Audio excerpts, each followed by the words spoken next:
due to technical difficulties, I was not able to upload the Zoom class that we conducted on Monday the 22nd, which was the class number 30. So that's why I am presenting this video, which I made as a resume of the class, so that those who follow up classes afterwards, you have the class also there. Basically, we open up a debate like always, but the three centering thoughts during the class were: first, the definition of national importers; second, the definition of positioning; third, the definition of what is a trade mart. As always, we use these concepts, positioning as a strategy when we use national importers, and trade marts, we also linked that to a way to find national importers. Okay, so let's talk about these three things. What did we discover in the class? Well, what is a national importer? A national importer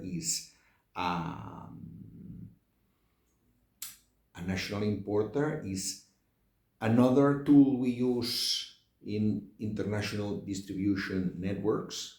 We mentioned before what is a sales agent, what is a trading company, what is a solo social. Okay, now a new one, national importer. A national importer is a company, a person, an institution, depends, that has basically established in a country that we are targeting its own distribution networks. So if it's in, for instance, the United States, has agents all over the country. So when we meet with that company, with this national importer, and we make agreements with this national importer, what we have is, in a way, manage to, through that person, distribute all over the country. That's basically a national importer. So at the same time, a national importer, what is then happening when we do that? Well, first, we have distribution power. We access, with one shot, in a way, we access to the entire market. So that's a bingo, we can call it. What else is a national importer? Tends to be financially sound. So it's somebody that is able to pay for our products, buy them, pay them, and if we check with our references, whatever they might be, insurance, etc., chances are that they will tell us how reliable they are in terms of financing. So second condition, financing sound. And third, logistics. They have logistics. Often they might offer to us to pick up the products that we manufacture, let's say in Spain, to be delivered to the country where they are, because they are doing that in a regular basis. Okay, so a national importer is someone that covers the country, that can pay for our products, and also is able to fix our issues of logistics in case we have them. Okay, so this is basically a national importer. Second concept, what is the problem with a national importer? Here is where I presented the concept of positioning.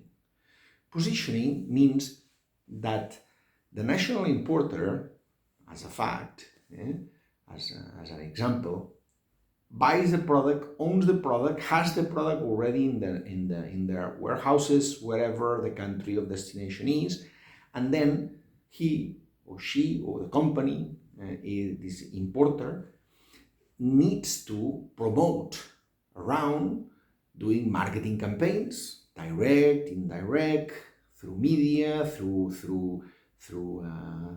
different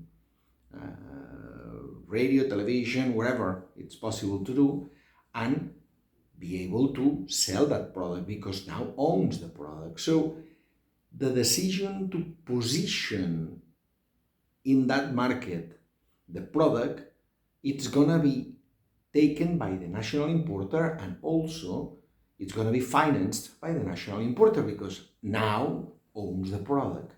Okay, so positioning is what is the idea of the final consumers in that market will have when they buy that product.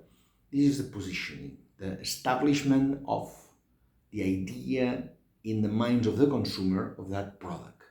The product is manufactured by the manufacturers in Spain, but is positioned in the mind of the consumers by who pays the marketing campaigns. In that case, if we use a national importer, it's going to be positioned as the national importer wants. So the interests are not necessarily parallel between producer and importer. So let's, as an example, the importer might also have other products and other products that might be competing with our product. So it's going to position our product in a way that is, for the importer, interesting to be positioned in the mind of the people, not competing with other products that he already has. Okay, so if he has an expensive cheese, is going to be positioned as an expensive cheese, and our cheese will be positioned as whatever, maybe cheap, but we would like to position as high. So the positioning ideas will not be necessarily in parallel with the ideas of the importer. So the final position of our product in that country will depend on who pays the marketing campaigns. So we have to be careful with the idea of positioning. How can we control positioning done by an importer? Well, sharing the cost of the campaign. So if we are talking about positioning our products in a large market, then we better think that positioning should be controlled also by us, the manufacturers, making sure that in the long run, in the long term, if the country is big, the long-term investment in advertising will always be in concordance with not only the ideas of the national importer, but with the ideas of us, the manufacturers. Okay, so this idea of manufacturing and importing and positioning is something that has to be clear that we control. If we are talking about positioning in small areas by an importer, then it's not so important for us, the manufacturers, because if we lose our positioning, our product gets positioned in a country that is small, then we don't need to worry much about it. Another story is when our product gets positioned in a way that we don't like, and we are talking like a big country, like maybe Japan or maybe United States, then we have to be more careful. So careful means basically to control the amount invested on the advertising campaign. Okay, so this is positioning. And then in the class we covered a third idea. I said three. One is the definition of national importers. The second is positioning, that I now refresh the idea. Please read in the book what it says about that. Is basically what I mentioned in the class. The only thing is, in the class we extended more because we were debating with the students, as you know, so that we could enter slowly into these centering thoughts that I gave you in this synthetic video that I'm producing. And the third idea that I covered in the class was presenting what is a trade mart. A trade mart, basically, I mentioned in the class, that is a permanent trade show.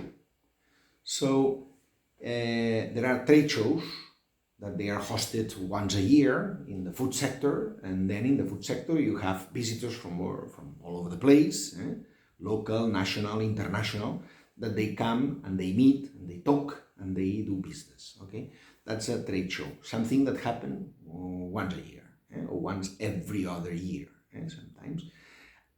Well, what is a trade mart? Well, a trade mart is a building specifically on a sector, like the trade mart of toys, the trade mart of gifts, the trade mart of gifts, the trade mart of textiles. Like an example, a video that I showed you that you have it in the Aula Global. Click there, it says Trade Mart of Atlanta. Click it and see it. We show that video in the class. And there, basically a trade mart is a permanent trade show. This is what, for us, now that we are talking about national importers, where is an instrument where we can meet national importers. It's many more things, but it's a place where we can meet national importers. We know now many other ways to meet partners for international business. We mentioned along the course, such as institutions that will provide us with leads, banks that will provide us with leads, contacts that we already have and we are follow up, telephone calling, media, social media, etc. Different ways that we mentioned, advertising on newspaper, going to the trade shows. Okay, so now we have another one. Is if the country we are targeting has permanent trade shows called trade marts, then we have to identify if there is one in our sector, the wine sector. If we go to Bordeaux in France and we are wine exporters, then we should know what is a trade mart. A permanent trade show. A permanent trade show means that chances are that if we improvise a visit to a trade mart, it's an empty space. It's a big building, but there is not so many action going on because mainly it's for professionals. Actually, if you are not a professional, chances are that they will charge you to get in because it's not a shopping center. It's a permanent place where representative importers, wholesalers, etc. They attend to meet potential forecast of sales for summer, for winter, etc. So this is what it is. It's a place where it's a place of work. It's a place of offices where they sit and they do business with vendors, but more on the professional side. But since this is a trade show, they open also to organize trade shows, like regular trade shows in that building.